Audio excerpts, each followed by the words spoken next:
చూడండి, వాక్యంలో ఏమన్నది మనం ఏం చేస్తాం? ఆరాధన చేస్తాం. మాసం అంటే చూడండి, యేసు ప్రభు బలైనాడు, అనేక సార్లు బలైనాడని చెప్పి మాస్. అసలు వాక్యం ఏం చెప్తున్నది?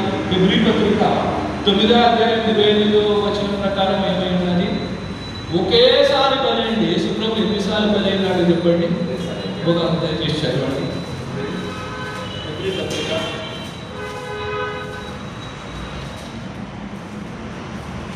చదవాలి. హెబ్రీ 9:28. అలాగే క్రీస్తు కూడా అనేకుల పాపములను భరించినట్టు ఒక్కసారి ఆపించబడి తలకొరకు ప్రకటింపబడిన వారి రక్షణ నిమిత్తం పాపములే కూడా రెండవసారి ప్రత్యక్షమవును. చాలా మాటలు ఏమంటారంటే యేసు ప్రభు ఇక్కడ అనేక సార్లు బలైనాడని చెప్పి వారి యొక్క సిద్ధాంతం ఇదంతా కూడా. కానీ వాక్యం ఇక్కడ ఏం చెప్తున్నది? క్రీస్తు ఒకే ఒకసారి అర్పణ చేయబడినాడు. అర్పించిన తర్వాత ఏమైపోయినాడు ఇక్కడ? మరి ఆయన పరలోకానికి ఆరోహణుడైనాడు. ఇక్కడ ఒకే ఒక బలి, అది వారికి రోమన్ క్యాథలిక్ వాళ్ళది, క్యాథలిక్ వాళ్ళకు ఇంకా మనకున్న ఇంత వ్యత్యాసం ఉన్నదనేది కూడా దేవుని యొక్క పరిశుద్ధ గ్రంథంలో ఇవన్నీ కూడా రాయబడి ఉంటుంది. ఇది సరైనది కాదు, ఇది కూడా ఏమైంది అనుకునేలాగా తప్పై ఉన్నది. మరి అందుకని ఇక్కడ చూడండి, మరి కొన్ని మాటలు మనం చూస్తాం. ఏంటంటే మీరు అనేక సార్లు మరి డిసెంబర్ 25వ తారీఖు ఏమంటారు చెప్పండి? క్రిస్మస్ మాస్ అంటారు.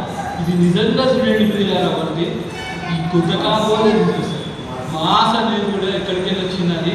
కొత్త కాపోల దగ్గరికి వెళ్ళి వచ్చింది. మన క్రైస్తవులు గ్రహించారు. అది ఏదో ఏం చేస్తారని అంటే దాన్ని గుడ్డిగా ఆచరిస్తారు. గుడ్డి వారు చేస్తున్నారు కదా అని చెప్పి మనం చేస్తున్నాం.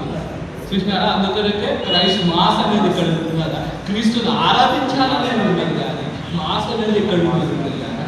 క్రిస్మస్ అనేది ఎట్లా ఉంటుంది? అన్నీ చూడండి, ఇలాంటి తప్పుడు సిద్ధాంతాలు మరి మన క్రైస్తవంలోకి వచ్చి ఇవన్నీ తప్పుడు సిద్ధాంతాలు వచ్చినాయి. అవునండి, క్రీస్తు పుట్టినరోజు అనాలి. సరే, క్రైస్మస్ అంటే ఏది? వాళ్ళు ఏమన్నా నమ్ముతారు? క్రీస్తు ఊరికే బలి అయినాడు. వాక్యం ఏం చెప్తున్నది? ఒకేసారి బలి అయినాడు అంటే ఊరికే బలి అయినాడు అని వాళ్ళు అంటారు. చూసినారా? ఇలాంటి తప్పుడు సిద్ధాంతాలు ఎన్నో చేసినాయంటే మరి త్వరగా నేను ముగిస్తాను, నాకు సమయం అయిపోతున్నది. సరే, ఇంకొకటి ఏమంటారు అంటే ప్రొగ్యోటరీ అంటే ప్రక్షాళన అంటారు. అంటే క్యాథలిక్ వాళ్ళ సిద్ధాంతాల ప్రకారం ప్రక్షాళన అంటే ఆ అర్థం ఏంటంటే ఇది నేను వివరంగా చెప్పేస్తాను. మానవులు మరణించిన తర్వాత వారి ఆత్మలు ఏడిపోతాయి చెప్పండి? చెప్పాలా? దేవుని దగ్గర కన్నా కటిక చీకట్ల కన్నా వెళ్తాయి. అంటే ఇప్పుడు క్రీస్తు రాకముందు ఎక్కడ పోతాయి? పరదేశం కన్నా కటిక చీకటి కన్నా వెళ్తాయి. ఈ ప్రక్షాళన అంటే అర్థమైంది ప్రొగ్యోటరీ అని అది క్యాథలిక్ భాష. ప్రక్షాళన ఏమవుతుంది అంటే ఆత్మల కంట రెండో అవకాశం ఇవ్వబడతారు. అంటే దాని అర్థం ఏంటంటే ఈ యొక్క క్రీస్తు అన్న ఒక పోపన్న ప్రార్థన చేస్తే మళ్ళీ తిరిగి ఎక్కడికి పోతాయంట? పరలోకం పోతాయి.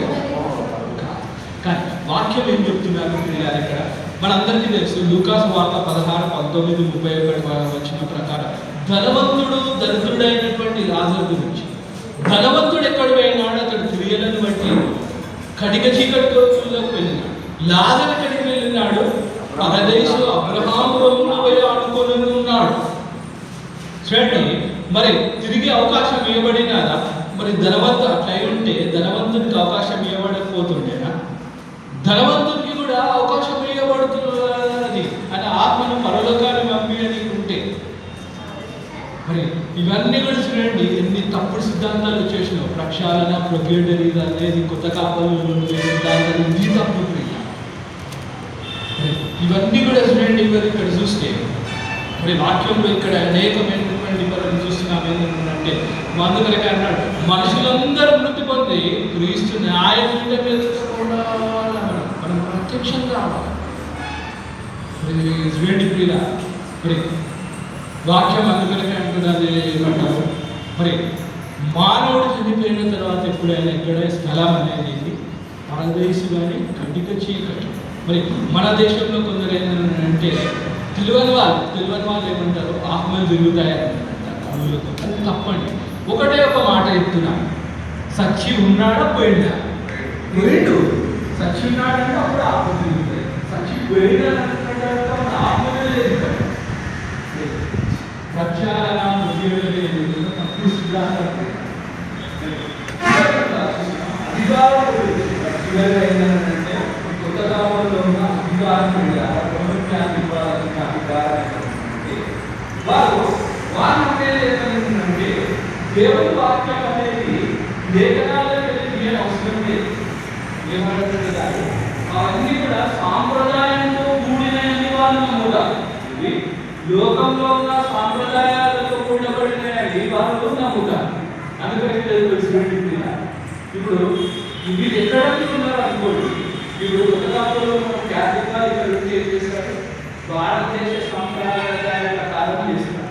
ఇప్పుడు చూడండి, వేరే దేశాలలో పోతే వేరే సాంప్రదాయ ప్రకారం నడుచుకుంటారు. ఇక్కడ ఏంటంటే భారతదేశం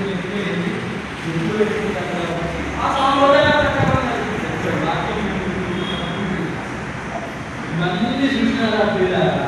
మరి రోమన్ క్యాథలిక్ వాళ్ళు చేసిన ఇవన్నీ తప్పు సిద్ధాంతాలు మనం అనుసరించాం.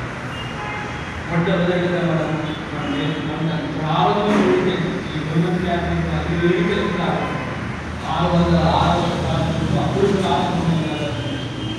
వయసులో 30 శతాబ్దంలో రోమన్ ఆయన దగ్గర వాక్యం ఏమున్నది పెద్దలు మరి చూసినాం. ఫాదర్ కూడా అసలు పెట్టుకోదు, తండ్రి ఉన్నది అసలు ఆ పేరే పెట్టుకోదు. అంతేకాకుండా మరియమ్మ గురించి మరియమే ఏమైనది